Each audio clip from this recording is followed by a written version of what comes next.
Ya, seakan menjadi cerita usang yang terus berulang, tawuran antar warga di kawasan Jalan Basuki Rahmat, Jatinegara, Jakarta Timur masih terjadi meski perdamaian telah disepakati. Iya, tawuran yang terakhir kali terjadi pada awal Juli lalu bahkan membuat pengguna jalan terjebak di tengah bentrokan. Lantas, apa yang sebenarnya memicu tawuran antar warga kedua permukiman tersebut?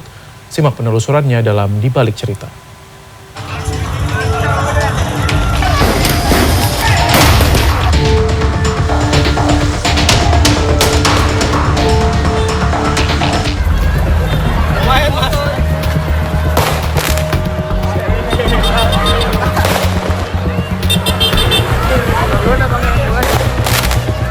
Selasa sore 9 Juli 2024, bentrokan terjadi antara warga di sekitar daerah Cipinang Besar Utara, kawasan Jalan Jenderal Basuki Rahmat, Jatinegara, Jakarta Timur.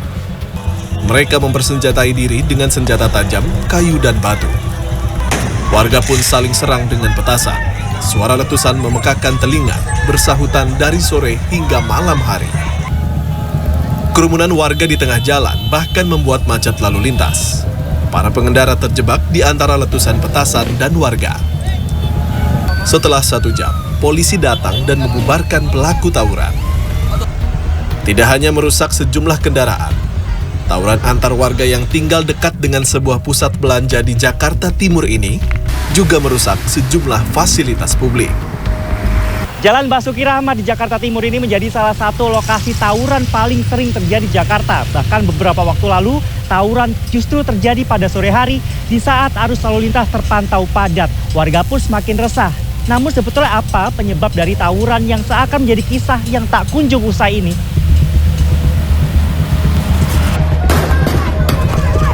Tawuran warga permukiman dekat Pasar Gembrong ini tidak mengenal waktu. Bahkan jelang sholat Idul Adha pada Senin dini hari 17 Juni 2024, bentrokan pun pecah. Petasan yang dilempar salah satu kubu menyambar tumpukan kardus di musola setempat dan memicu kobaran api. Sampai sekarang, kaca jendela musola yang pecah akibat terkena lemparan petasan tak kunjung diperbaiki. Warga di kawasan RW 01 Gembrong dan 02 Perumpung, Kelurahan Cipinang Besar Utara mengaku hingga kini tidak tahu persis hal apa yang memicu bentrokan.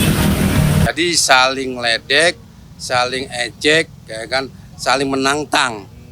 Jadi sudah saling menantang kadang-kadang nih, tapi lihat dulu sikon di lapangan. Kalau di lapangan dia ada aparat, dia bisa jadi nggak jadi. Tapi kalau aparat sudah nggak ada, bisa terjadi. Tapi pas kejadiannya nggak tahu awal mulanya apa, pokoknya kan namanya tahun baru kan, petasan kan di mana-mana, nggak ngerti, tiba-tiba pas malamnya tawuran tuh nggak ngerti, terusan berlanjut. Jadi berlanjut gitu. Padahal sih sebenarnya sana sama sini tuh sama-sama kawan gitu, saling kenal.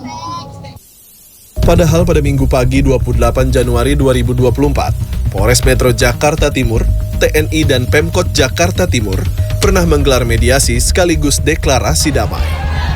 Saat itu suasana mediasi sempat memanas. Warga RW 01 Gembrong dan 02 Perumpung sempat saling tuding tentang siapa pihak pemicu tawuran. Deklarasi lantas dibacakan, kedua kubu warga sepakat berdamai. Bila tetap dilakukan, kami akan melakukan tindakan tegas dan terukur. Hingga kini sejumlah anggota polisi berjaga mengantisipasi tawuran. Pendirian pos polisi di area ini hingga upaya perdamaian mediasi antar warga pun sudah dilakukan. Namun toh nyatanya tawuran masih saja terus terjadi.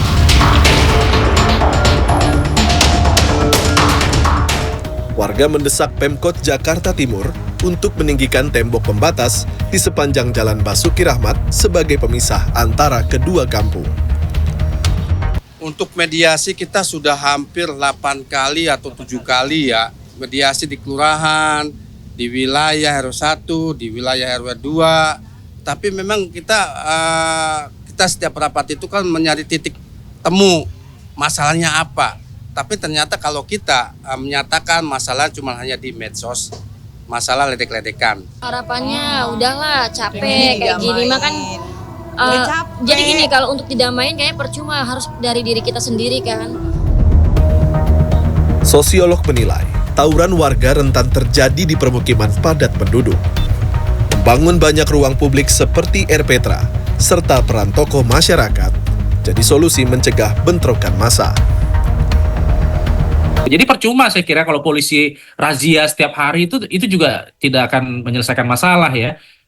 Karena inti masalahnya adalah rumah kumuh, mereka tidak punya ruang sosial untuk melakukan mengurangi social tension tadi gitu.